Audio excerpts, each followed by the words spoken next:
Anyone who's ever set out on a spiritual quest knows about signs. If you've ever read Paolo Coehlo's Alchemist, then you know all about signs and the following of signs from the world. And it's a very thrilling kind of thing. But today I want to explore why you might want to be cautious about following signs by talking about some personal experiences that I had and a story from the great mystic Anthony de Mello.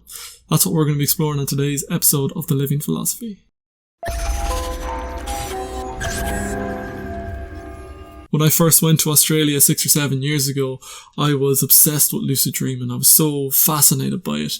And in one dry spell, I wasn't remembering many dreams. I wasn't having any lucid dreams. And I got to thinking about constant awareness, or constant thinking of my world as a dream state.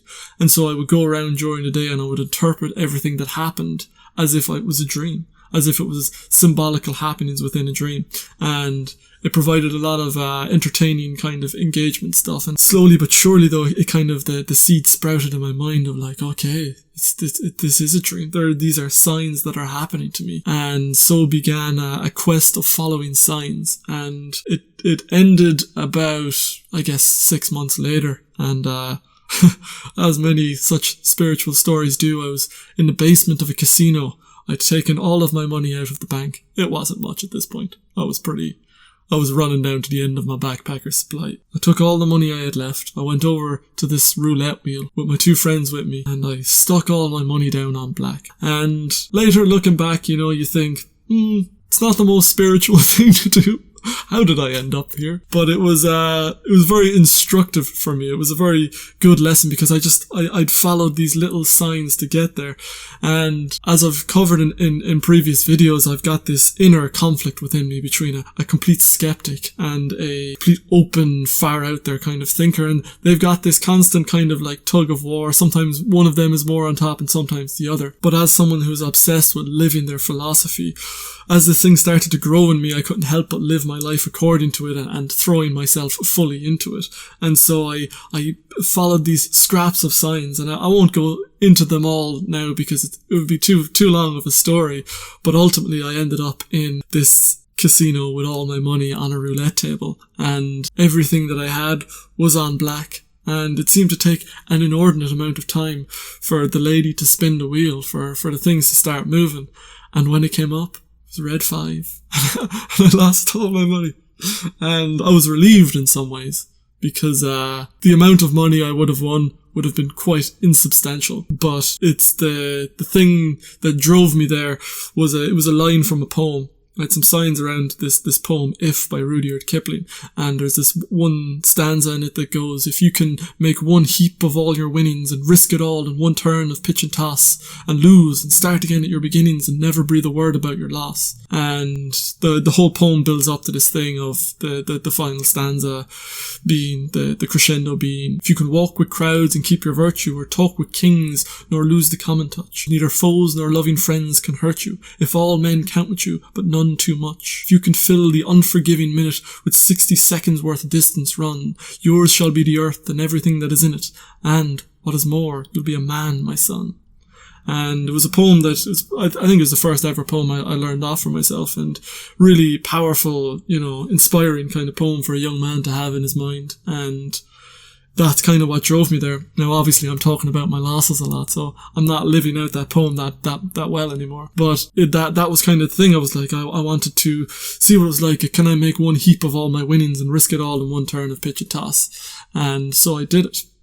And when I lost, it was a bit like, okay, not what you'd expect. There was a bit of relief because of that, because it was like, that's kind of cool that happened.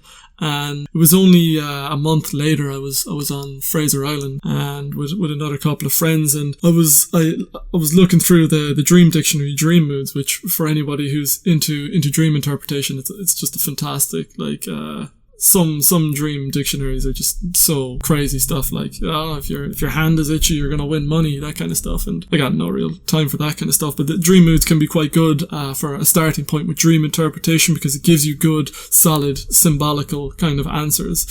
So you can kind of go, oh, does that resonate? So I read the entrance for gambling about a month later, maybe it was only a few weeks later, and it resonated so perfectly with what was going on.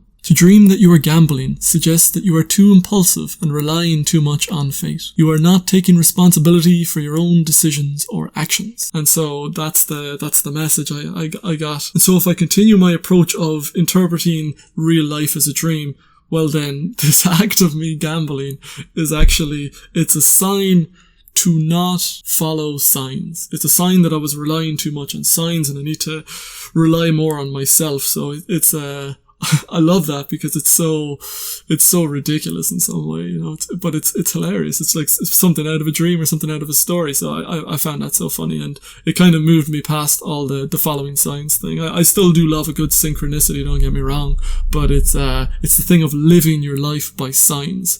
And there's another story that the great Anthony de Mello, who's this Catholic Indian mystic from the late 20th century. Brilliant book called Awareness that I would recommend anyone to dive into. But he's also got this book of 120 or something like that stories, very short stories, each of them just one page, almost like a poem. And there's one of them called The Disabled Fox, which also comes to mind with reference to this idea of following signs. A fable of the Arab mystic Sadi. A man walking through the forest saw a fox that had lost its legs and wondered how it lived. Then he saw a tiger come in with game in its mouth. The tiger had its fill and left the rest of the meat for the fox. The next day, God fed the fox by means of the same tiger. The man began to wonder at God's greatness and said to himself, I too shall just rest in a corner with full trust in the Lord, and he will provide me with all that I need. He did this for many days, but nothing happened, and he was almost at death's door when he heard a voice say, "O you who are in the path of error, open your eyes to the truth. Follow the example of the tiger and stop imitating the disabled fox." And so with that story, I thought about that and think about the gambling symbol in the dream dictionary. And it's gotten me thinking that, you know, we follow signs wherever they lead, but what are we doing really? Are we being wise when we do that? Or are we abdicating our power? Are we giving up some kind of autonomy, some kind of independence? Are we stopping thinking for ourselves and we instead offer up the decision because we're unable to come to a decision? And quite often, I guess, when people do that anyway, they're actually just doing the same thing. They're actually just tapping into their reticulator activator system, and they're just looking at confirmation bias. Because even if you get a sign, you'll probably interpret in light of your present state of mind. And so just with that, it's the thing of stop trying to be the disabled fox. Stop trying to seek this abundance from God. Seek this, the universe owes you something. The universe should just bring everything to you. And it's this message of go get it yourself. Go out there. You are capable. You are a warrior. You have that spirit. Go out there and create the life that you want to create. Live life on your own terms, because no one else is going to do it for you. This isn't going to be handed to you on a silver plate. So you have to go out there and live life to the full. And yeah, that's everything that I wanted to share with you today. Just my own experiences with signs, and maybe just a cautionary tale about why you should rely less on signs and follow your own intuition a bit more. So if you've enjoyed this, please give us a thumbs up down below. And if you are new to the channel, please consider subscribing. And I'd love to hear from you down in the comments if you have any thoughts, insights, or feedback to give. And otherwise, I shall see you next time. Thank you for watching.